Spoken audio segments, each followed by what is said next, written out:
SeatGeek is the smartest, easiest way to find tickets for the football games you want to see up close and in person this season. There's nothing like being in the stadium for the biggest plays of the year, and with SeatGeek, it's never been easier to get the guaranteed seats you want for a great value. With SeatGeek, you always get the best deal on every ticket because SeatGeek price compares for you by searching multiple ticket sites. Prices can vary depending on where you shop, but SeatGeek will always find you the lowest available price. And SeatGeek wants to help you get the most bang for your buck. That's why every ticket on SeatGeek is given a grade based on value. You'll immediately see any underpriced seats and be able to find the best deal to fit your budget. Plus, every ticket you buy on SeatGeek is backed by their 100% guarantee, so you can shop for tickets on SeatGeek with confidence. Best of all, my listeners get a $20 rebate off their first SeatGeek purchase. To get your $20 rebate on tickets, download the SeatGeek app, go to the Settings tab, and click Add a Promo Code. Enter promo code Mike. SeatGeek will send you $20 after you've made your first ticket purchase. Download the SeatGeek app and enter the promo code Mike today. This is Mike and Mike on ESPN Radio and ESPN News. The Giants holding off the Bengals on Monday Night Football. Yeah, you have to like the way the Giants are going right now. Is Odell Beckham Jr. right now the best receiver in the NFL? Sometimes it's hard to say that this guy is the best, but he's in the conversation. Yeah. When the long baseball season is over, many major leaguers pack up and head home for a hard-earned vacation. Michael Fulmer is a plumber. When he's working, can you see his plumber's cracks? Now, here's Mike and Mike. Here we are, Mike and Mike, presented by Progressive Insurance. Our guests on the Shell Pennzoil Performance line. Of all the many stories we've had this morning, and there's been a good, healthy debate about the college football, and we talked about Monday Night Football last night. Ryan Clark is here. Little argument over shrimp and croissants I won't get back into. But maybe we got the winning word of the morning every hour this morning, including in 20 minutes. We'll give you the word. We'll give you the ways to enter. You could win a trip to the national championship game. All that and a whole lot more. But of all the things, my favorite story, without question, is that Michael Fulmer, who yesterday won the American League Rookie of the Year in the offseason, is a plumber. He plums. Over under. A year and a half more of that. And he's done. When is he arbitration eligible? Yeah.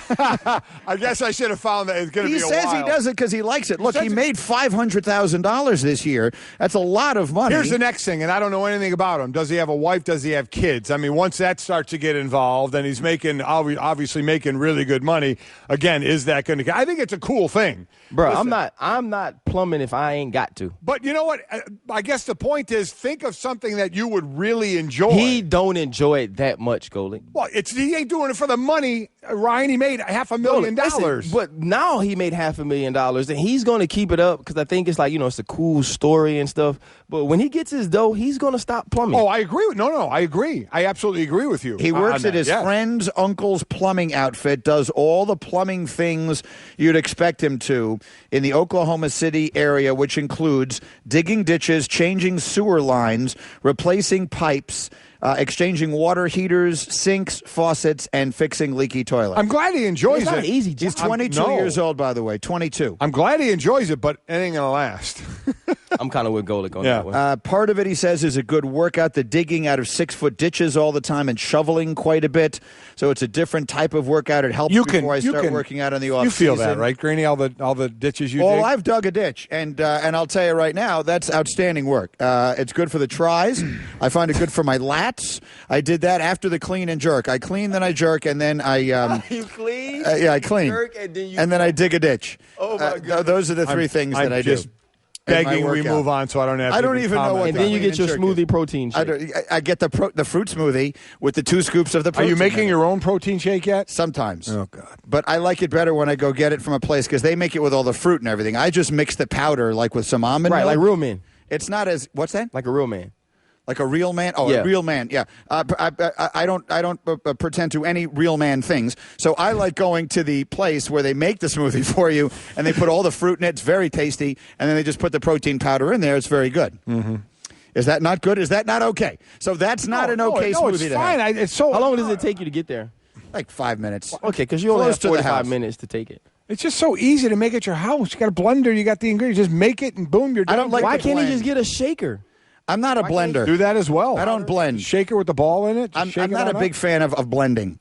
And the main reason I don't like the blending is the cleanup afterwards. It's a messy cleanup. It's not a messy cleanup. It's hot water, and you clean out the thing, and you're good. It takes a little doing. No, it doesn't. I do it every single day. It doesn't take that much. Mike, you've been using the same coffee cup for 15 years and haven't cleaned it once. I'm not real high on your cleaning the blender skills. You know what? It's fair. Okay? That's fair. Listen, I love your coffee cup. It's got a picture of your daughter Sydney swimming when she was 10. She gave it to you. I admire greatly that you have glued the handle back on it. I love it. Wait, that's what I was looking at. Like when y'all started talking, I used a lot of glue. I was looking at the handle. Yeah, it broke. He made it. Look, his do little glue girl a couple gave it to him. times. I get it. Yeah. I get that. I'm all good with that. But I'm not having a smoothie out of your blender. I'm just not interested. I guess you're never having a sip of coffee out of that cup. I don't see that happening either. Okay, we are Mike and Mike. Straight Talk time brought to you by Straight Talk Wireless. Best phones, best networks, half the cost. Let's get the Straight Talk from Odell Beckham Jr. Had himself another big night last night. He is the fastest player. I keep losing these stats that I had here, my numbers on Odell. He is the quickest player to reach 3,500 receiving yards in terms of career games. He has more touchdowns since entering the league receiving than any other player during that stretch of time. And here's what he doesn't believe in, Ryan Clark.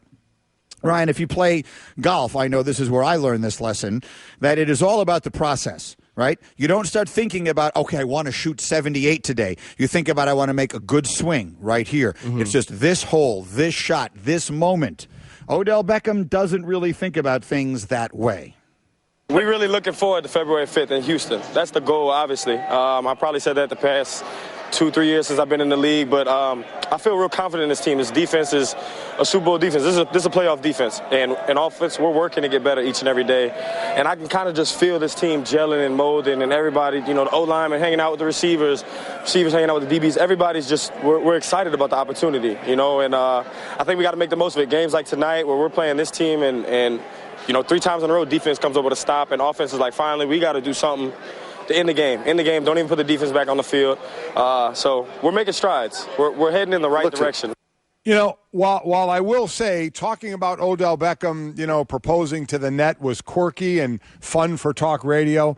This is much better. Hearing him actually talk about football, looking forward. I get it. He says the Super Bowl, and that's fine. I don't care about that.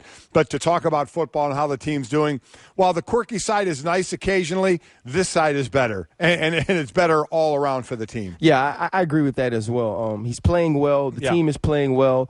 And most of that talk was focused on team. It was focused on other positions, hanging out with each other and the team gelling and being – and listen, Golic, that's the ultimate goal. Yes. We want to give people the chance to talk about it when we want to hear it. We think it's too early to talk about it now, but that is the goal. When you start every season, that's where you want to be. So I agree with you. It's better that this is the Odell Beckham conversation rather than the one we were having earlier in the season. Absolutely.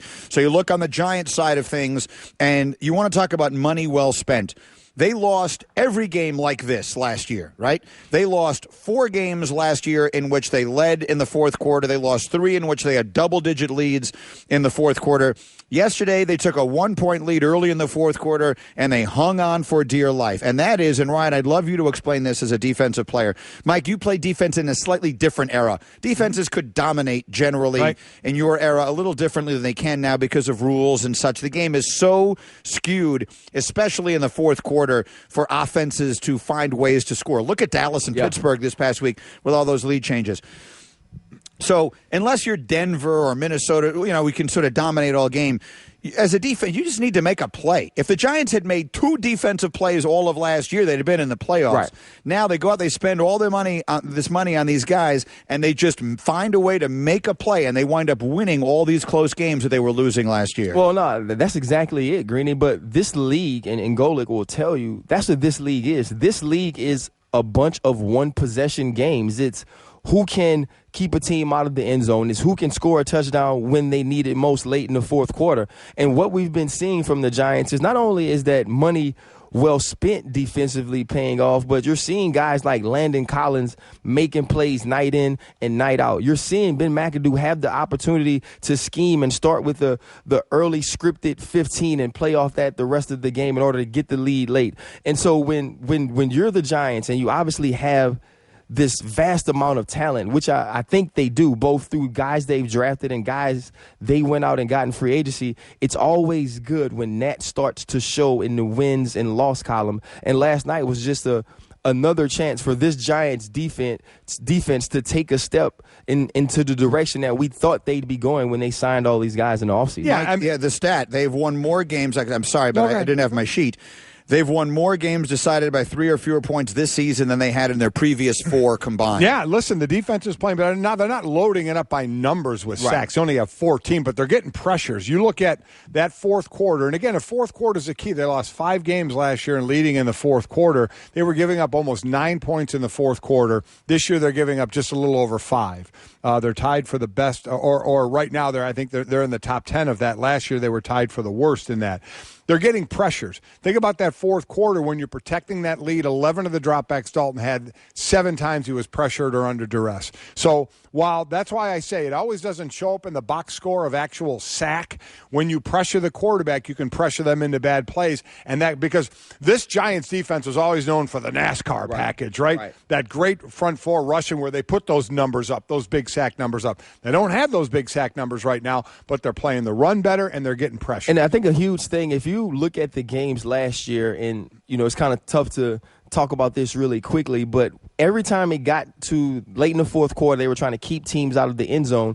They had to go cover 2. They had to play zone with 2 high safeties sitting on the hashes because they didn't have the guns outside to cover people. Now you have a guy like Janoris Jenkins who can follow A.J. Green all night. You have, DRC, Roger Cromartie, who is a guy who's constantly been the playmaker, now playing more consistently. So now you've given Spags an opportunity as a defense coordinator to make different calls, be a little bit more creative, bring some pressure when he needs to. And you saw that in the fourth quarter. Even though Andy Dalton wasn't sacked a ton of times, you saw him under duress, you saw pressure in his face, and it's tough for quarterbacks to make quality throws in those type of situations. This is good. So let's stay on that thought for a moment. This will be for the advanced class, as Rex Ryan used to say. So what you're saying is that because last year, this dearth of talent, we've always looked at them as though they weren't able to get to the quarterback. But what you're saying is part of the reason for that is they weren't able to cover on the outside without playing a much more conservative defensive definitely. scheme. Like I can think back very vividly. They lost to the Dallas Cowboys last year when they were up. It was the whole thing about not scoring. Right.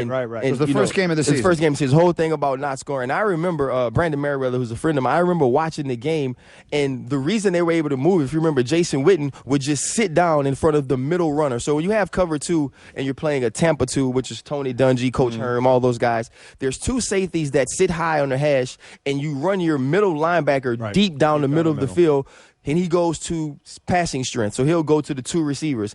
And Dallas was just running Jason Witten as far at him as they can, and he would just turn around and catch the ball. But because they knew they couldn't cover guys on the outside, that's what they had to play. It was almost a faux prevent defense. Now you see them being able to bring pressure. You see them being able to play single safety high, which is 1 safety in the middle, and lock up guys on the outside.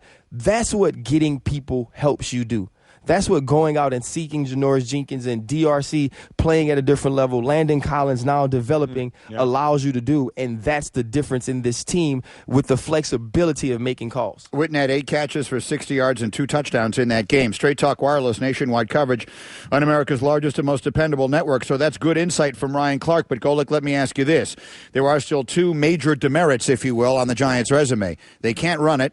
They're 31st out of 32 teams in the league in running it, and they still turn the ball over. They're -8 in turnover ratio. So they're finding a way to win close games because they get big plays every now and again. Eli is sort of a feast or famine kind of quarterback. Is this sustainable? They're turning the ball over and they can't run it. Does that portend badly for the second half of their season? It's hold your breathable is what it is. Is you know what it is? You'll win some and you'll lose some.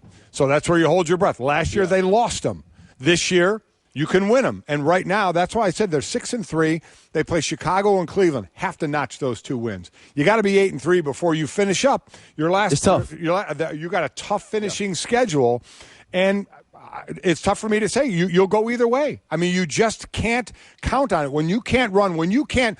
The greatest thing a team can have at the end of the season when everybody's tired and you're playing in cold weather and you have a lead is the 4-minute drive. the 5-minute drive. If you can take that ball and say, we're going to control this ball, and a lot of times the way that's done is with a running game and or a short passing game, but the threat of the run has to be there where you can say, I can line up, I can knock over the guy in front of me, we can pick up 3-4 yards, we can keep the clock running, we can make you use your timeout, and we can burn the clock. The Giants don't have that. And they have the susceptibility of turning the ball over as well. So, as I said, it's hold your breath. Yeah, and last night showed that. Yeah. Last night showed that you have to, what Golic is talking about, the 4-minute drill is, hey, listen, we have to run because we are trying to run this clock out, and know it's coming. The most demoralizing thing for a defense is to know you're going to run it, understand how important it is to get the ball back and not be able to stop run it. on. Oh, my goodness. It's horrific, the feeling that is. That will make you fight a friend. Legitimate. It will, like Casey Hampton, like me and Casey Hampton, who was 3 people compared to me. He's a lot bigger than you are. Like, that was his thing was anytime they completed a pass on us, he acted like a baby. My thing was if we were in a 4-minute drill or a obvious running situation and they ran up the middle, it was a situation I wanted to put hands. I wanted Casey to have to see these hands. I would have lost, but I really felt that way. And so that type of situation is demoralizing. What did Casey Hampton weigh? 3.5 question mark 3. I mean, it was. And what did you play at? Like 203. So then that would have been a quick fight. I mean, you're a tough man. But No, it would have been a quick fight. Short. Without. Wow. He was actually just such a nice man. He would let me vent. Mike and Mike reminding you, if you miss anything on our show, Danny Cannell's coming up in hour number 4. We had a great debate in hour number 2 with Trevor Maddich here. Herman was in hour number 1. You can listen to any and all 4 hours of Mike and Mike on demand in the ESPN app. You can also subscribe there to the Best of Mike and Mike podcast. It's all available in the Listen tab of the app. 5 minutes will give you the winning word of the morning, your chance to win a fabulous trip with us to the national championship game. But we'll spend those 5 minutes filling in the blank, which is brought to you by Mahindra USA, the world's #1 selling tractor. We have a couple of really interesting questions for you guys, and we've left out a word. We'll ask you to fill it in. I'm not sure if you saw the story yesterday. Darrelle Revis, who, as one of his biggest fans, it is physically painful for me to watch him play now. Kenny Britt just destroyed him this week. So, and then Darrelle, when asked about it, said afterwards, I'm old. So, Mike, the 31-year-old Darrelle Revis admitting his play has declined because he's old is... Reality. Reality that no player ever wants to admit, but they know it deep down inside when they've lost a step, when they get not as strong, when they can't move as well, when they can't put their hand placement the way they did. When that reality starts to sink in and you realize, I have to try and do it in other ways. Yeah, it's a great example of self-awareness. Yeah. Like he truly understands that that's what's going on, and he plays a position where age is not your friend. Right. It's tough to watch, though. I mean, having watched him, he's playing these big cushions off of guys, and then anyway, that's on my personal one. Because that position is like, right, it's blood in the water for sharks. Oh, that's exactly right. Talk about being able to get exposed. Yeah. Man. And they don't seem to want to give him a lot of help either, except once in games, then it starts becoming a major factor. It's been very frustrating. It's a shame. All right, next here, filling in the blank, the Pac-12's collective non-conference schedule. Golic, I'll give this to you, was blank. It was horrific. It was horrible. I mean, and it turns out that's what can cost you, because you have human beings looking at this saying you're playing nobody, you're beating them, none of you, and those of you who did play a good game out of conference, you got smoked in doing it. Yeah. See USC against Alabama as one of them. Now, I know it was Oklahoma, Cal in Oklahoma. Texas, too. I'm sorry, Texas. Yeah. Cal beat Texas when Texas was ranked. Cal beat Texas when Colorado Texas was played ranked. a tough game against Michigan. I mean, they were winning. Tough, but they were 0-6. The Pac-12 is 0-6 against ranked non-conference opponents. Horrific will be my word. Yeah, for lack of a better word, is boo-boo. Straight up. The non-conference schedule is boo-boo. The word I'm going to use is telling. It's telling. I mean, the fact that they haven't beaten anybody when they played outside the conference tells you what you need to know when you're choosing 4 teams. That's my opinion. Okay, I'm dying to hear you guys' take on this. I saw this story this week. Brian Kelly was very upset about it. Alabama is using some of their former players, including Trent Richardson, an NFL player, to help them practice. So, Ryan Clark, I would ask you this. Alabama using, and Brian Kelly was very critical of it, said basically that doesn't sound like college football to me. So I don't know what the etiquette is on this. Ryan Clark, Alabama using former players like Blake Sims and Trent Richardson on their scout team is something only Nick Saban would do. Well, Marshawn Lynch did it in Cal in Australia as well. So Cal did it, yeah. I think, to have a program where guys are willing to do this, not necessarily have the foresight to try to attempt to get guys to come back, but that guys are willing to come back and do this. It says a lot about the program you've created and the pride in which you have to have in that school to come back and do it. Because for Trent Richardson, a guy who was the third pick of the draft, to come back and be on scout team in college, that's a humbling experience. So for him to come back and do that says the respect he has for Saban and the school. My words would be stunningly legal.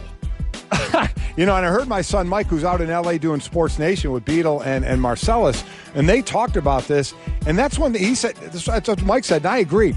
For all the nitpicking that the NCAA does, this seems stunningly legal. Just from who gets hurt, what if one gets, who's responsible? I mean, I know they'll take care of it all, but it seems stunningly legal. I know Brian Kelly would have said about it. You know what? If I'm Brian Kelly, I'm not worrying about what somebody else is doing. In all honesty, I'm just going to take care of my own house and say, if it's legal, you can do what you want to do.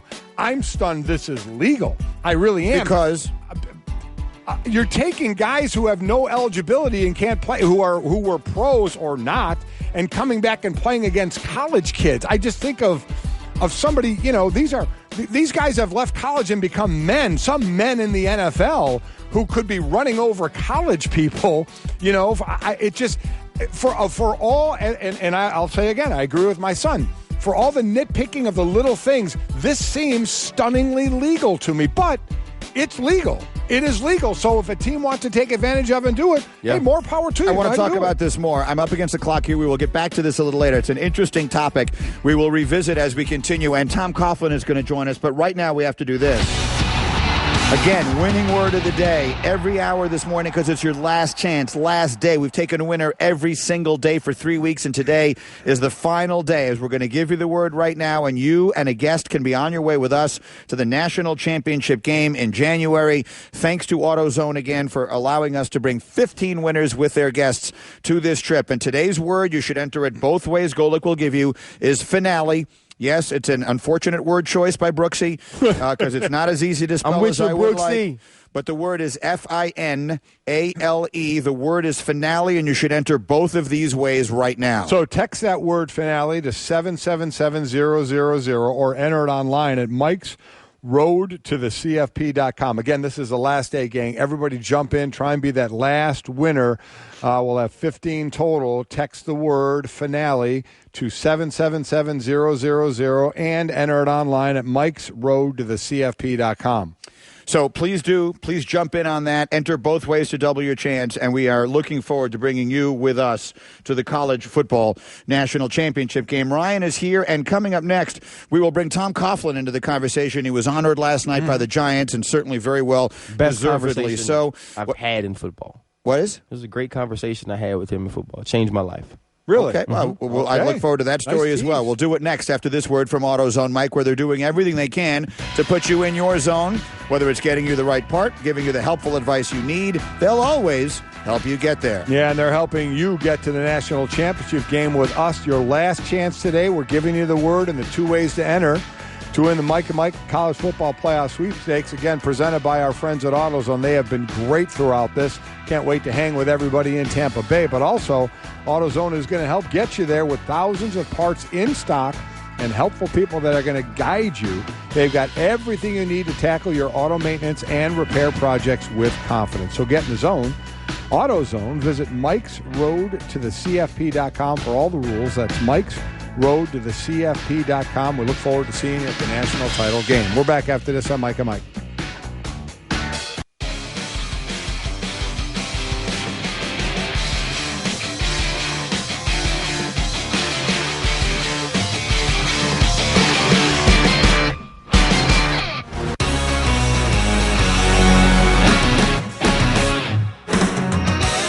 Mike and Mike, our Sports Center. Giants beat the Bengals last night 21-20 on Monday Night Football. Eli Manning threw 3 touchdowns in the win. Giants trying to keep pace in a very busy NFC East. The lone bright spot for Cincinnati, the division hasn't run away from them. Baltimore leading the AFC North at 5-4. Rookies of the year yesterday, Dodgers shortstop Corey Seager, a unanimous choice in the National League. Tiger pitcher Michael Fulmer, who is also a plumber, won the award in the American League. We've had a good deal of discussion about that this morning. And the new college football playoff rankings will be unveiled tonight exclusively on ESPN in between college basketball games at Madison Square Garden. We have a great doubleheader tonight with Kentucky and Michigan State and Duke and Kansas. So a good night of sports on ESPN. SportsCenter brought to you by AutoZone. We're giving you a chance to be on the road with us to the national championship game. Today is the last chance, gang, to win the Mike and Mike on the road to the college football playoff sweepstakes.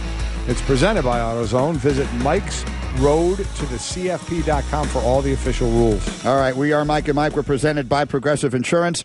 Ryan Clark is in our studio with us this morning, and it is our great pleasure to welcome now on the Shell Pennzoil Performance Line a man who was honored last night with entry into the New York Giants Ring of Honor, 2-time Super Bowl winning coach. Tom Coughlin is with us on Mike and Mike. Good morning, Tom, and congratulations. Good morning, guys. Thank you very much. So I guess what does it mean to you when you go in there and see your name in the Ring of Honor, and as you said, you're getting your time for your talk, and you did, of what that honor meant to you?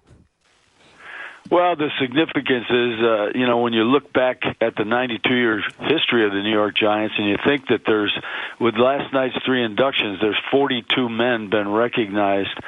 I mean, it's humbling. I mean, you have one of the great franchises of all time, and to think that all the Giant greats that are up on the promenade in the stadium, and your name is added to that group, it just, as I said, it's not about me, but it's humbling in terms of thinking your family name being up there and recognized. We have 4 children, their spouses, and 12 grandchildren, and I just hope that some of this kind of stuff sticks with these young kids, and that gives them great pride going forward for generations to come. Tom, I've always been used you as an example of someone who recognized that he needed to adapt with the times, and I'd love you to share some of your thoughts on that. Mike has told many stories when he first started covering you when you were the coach in Jacksonville. Mike, you were doing the preseason games, and you were extremely regimented and strict in the way you approached things. And while you certainly didn't go 180 degrees in another direction, clearly you adapted your approach as time went by based upon the personalities of the young people that you were coaching. Can you sort of take us through that transformation and how you think that enabled you to have the success you did later in your career? Well, the interesting thing about that, Mike, is the belief that you're constantly learning. You have to constantly learn. You stop learning, you're no longer going to have the opportunities that are presented to you. And as I approach things, I think you have to look at the circumstances surrounding the job. For example, when I was hired at Boston College, and they had lost for 5 straight years, and I expected that I would have to do things a certain way. When I went to Jacksonville, it was kind of the same way, because what a motley crew of pulling people together and unifying them as fast as we could to meet all the questions, the desire of the owner, et cetera, and putting a team together and respectfully taking the field in the National Football League. So we approached things in that particular way. Now, I had been an assistant coach with the New York Giants, and when I had the opportunity to come to New York in 2004, the team was in disarray. I don't think there's any question about that. And there was a presence needed, and I felt there was a discipline needed. There was there had been a high penalty team. It had been a turnover team. A lot of those kind of things.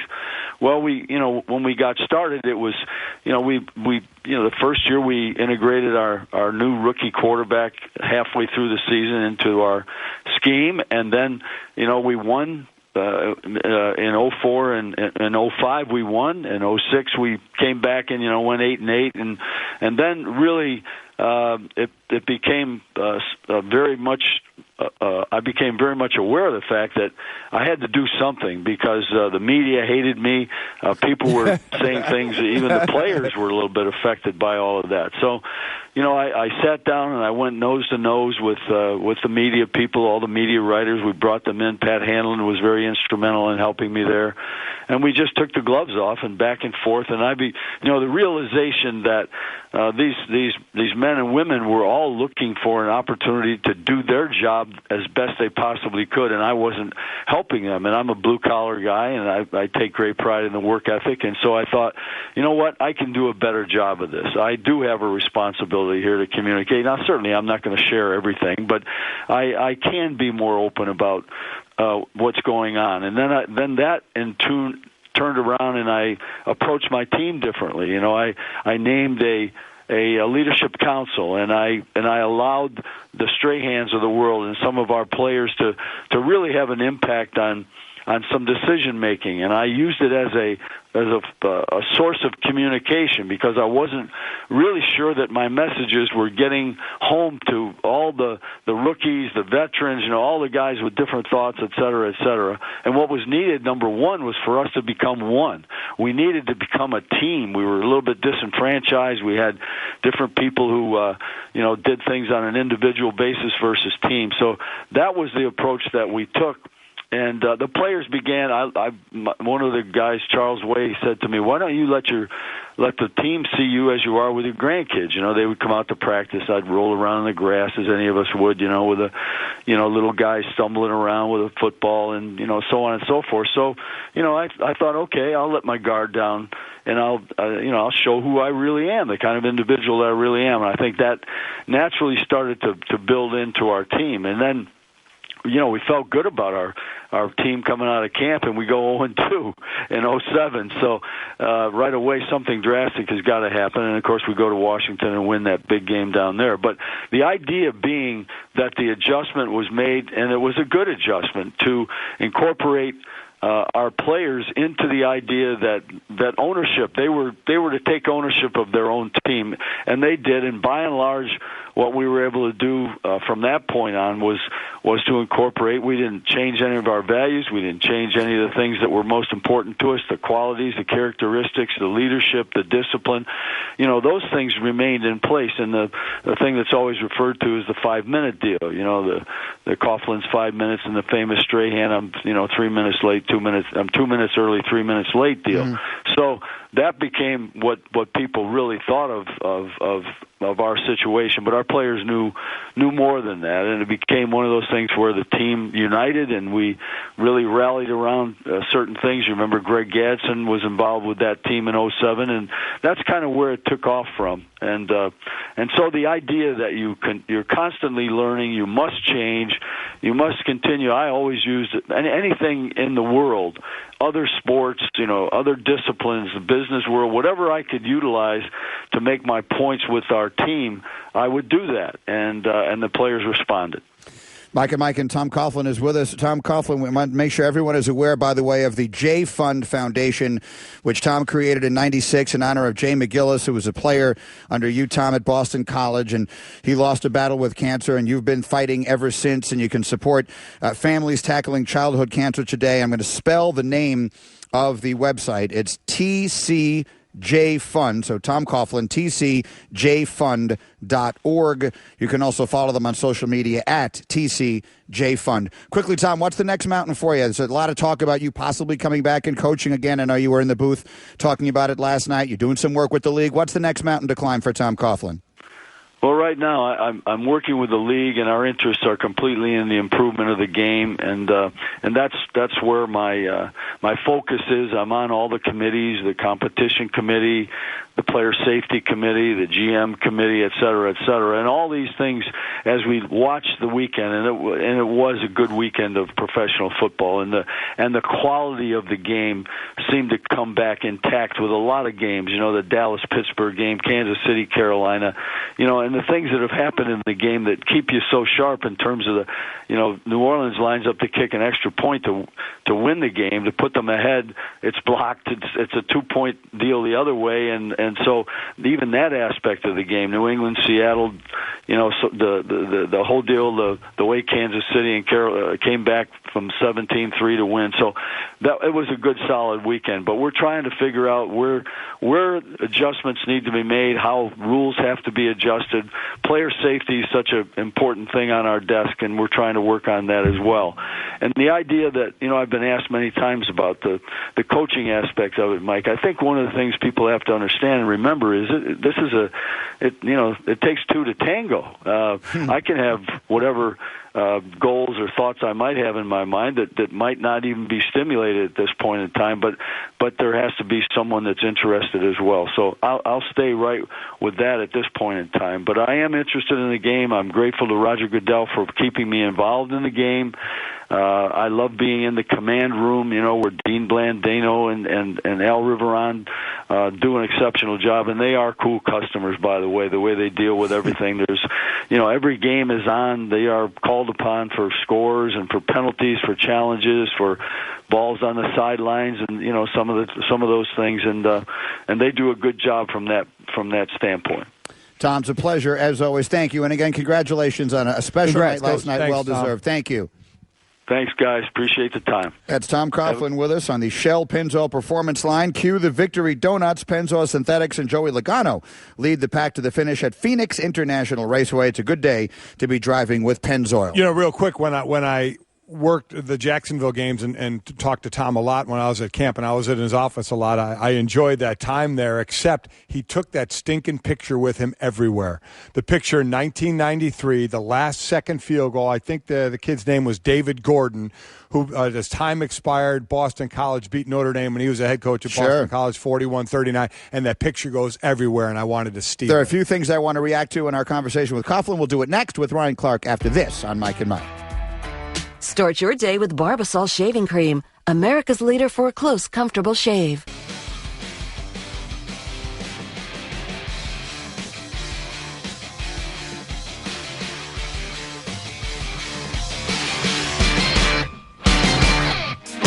Mike and Mike, and from LegalZoom, did you accomplish everything you set out to do this year? LegalZoom reminds us there is still time. Yeah, how about if you'd like to finally start that dream business, but you're unsure whether to incorporate or form an LLC? Maybe you have this great invention, but don't know how to protect it.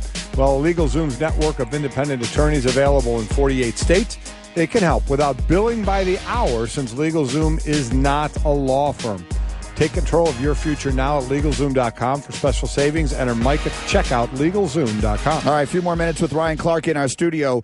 Quickly, before we get back to that previous topic, before we had Tom Coughlin on, you mentioned, and we didn't get to it with Tom, that it was the most significant conversation. Yes, so they cut me when he actually got to New York, but it wasn't a situation where he felt like he was just letting go of a guy. He told me, he said, these are the things you need to work on. You need to focus on getting bigger, being more physical. You need to worry about being the best special teams player you can be, and then work your way into being a starter. And so for me, I felt like he wasn't just jettisoning me or just getting rid of a guy. He invested into my life and into my career. And I think those are some of the things you don't know about him when you hear about the 5 minutes early and different things like that, that he took 30 minutes to talk to this undrafted kid who he was cutting about ways he could continue his career. And I thought, and for me, that was important to mention about Coach, because those are things you don't necessarily get to hear. It's always interesting when a person, no matter how long you play a sport, if you can have something a coach says to you that resonates so many years when you're done or even through,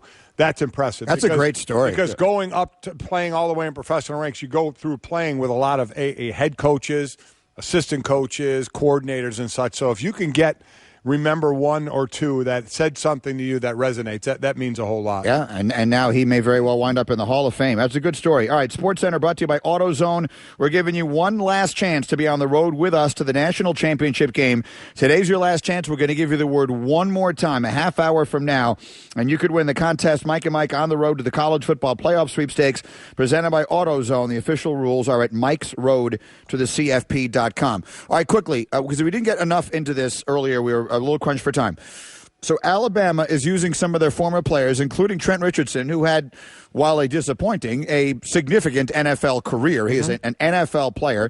and he is back on campus, and he's practicing with the team. He's running scout team. Exactly what that means, I would ask you guys. Does that mean he's running over guys? Well, and things like means that? he's showing what the team they're playing that week they're off. I get that, but I mean, are they hitting? They're probably fitting him up. They're probably fitting. Fitting is the word. Thud. Explain is that the word. to people. You're not tackling to the ground. Yes. So you're going as far as just going up and wrapping up and hitting. Yes. So I know Brian Kelly said he had a problem with it, the coach of Notre Dame. You used the term earlier, stunningly legal, which I'd agree with you. I'm surprised. That's actually perfect. It is, because I thought the same thing when I saw it. Somebody even tweeted, "You mean stunningly illegal?" No. It's legal. I mean, they're doing this. Other schools are doing it as well. What you're saying is it's surprising that it's allowed. Is what you mean. Ryan, we didn't get much of it. I'm really curious. Again, you guys both played college football in huge universities with all kinds of alums and all that. What is your take on it? I can't believe that they actually go back and do it. Yeah. I mean, that's honestly like the last thing you ever wanted to do when you were in college or in pro ball was play on the scout team.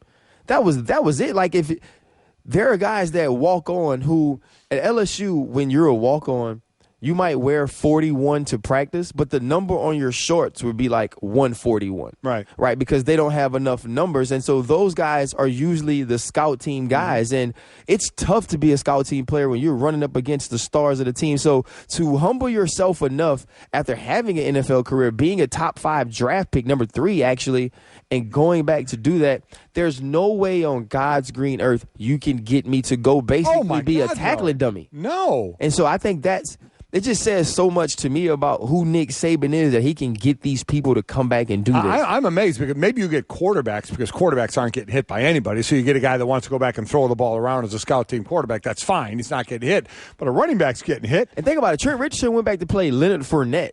So you think they weren't telling him to fit this guy up, or telling Trent Richardson, when you run, I need you to run in this certain manner, this physical fashion? What's also a little different there is Trent Richardson is trying to stay in shape to play football as well. That's true. That's a little bit different than just saying, hey, you've been out of the game for a while. Why don't you come back and throw on your uniform and get hit and tagged by these guys? I'm like, oh, no, thanks. I'm good. Right. Yeah. So, I mean, if Ed Orgeron called you and said, Ryan, I need you to come in here and work with my team, and I'd like you to play a little scout team defense as we prepare for somebody. No, you wouldn't do that. No, man. I went to practice. These boys hit hard out there, man. I'm done with that. There is no bone in my body that says, you know what? I think fitting up Darius Geis and Leonard Fournette would be fun today. No part about that. It seems good to me. I agree. I'm still, like I said, I'm amazed it's legal. And I'm sure Brian Kelly spoke up, and I said, it's something, do you want to speak up? What part of it should be against the rules? I mean, I sort of agree with you, but I'm thinking it through. It seems like a competitive advantage, right? How about this? If you don't have any more college eligibility, you can't practice with college players. I don't know, something as simple as that. I hear you, but why? I mean, exactly what is it that is? I'm not disagreeing. I'm trying to come up with because everybody can't get that to happen. And if you can bring back your alums, what's to say you can't just bring other guys in to help you? But I have to pause on that thought. Ryan, you're the best. Thank you as always for these Tuesdays. Danny will be here, and I want to continue with this. I think it's an interesting topic. We'll be right back. This is Larry Culpepper, inventor of the college football playoff. Goes without saying that I know about a good idea or two when it comes to college football. And the best idea out there is to subscribe to the Championship Drive podcast in the Listen tab of your ESPN app. Scott Burnside, ESPN.com here on the latest edition of Hockey Today, the podcast. We hear from Henrik Lundqvist of the New York Rangers. Trevor Daley of the Stanley Cup champion Pittsburgh Penguins stops by. And so does Charlie Coyle of the Minnesota Wild. Louisville heads to Houston to face a dangerous Cougar team on Thursday night. 47 yards right up the middle. Coverage begins at 7 Eastern on ESPN and on ESPN Radio. Presented by Dr. Pepper.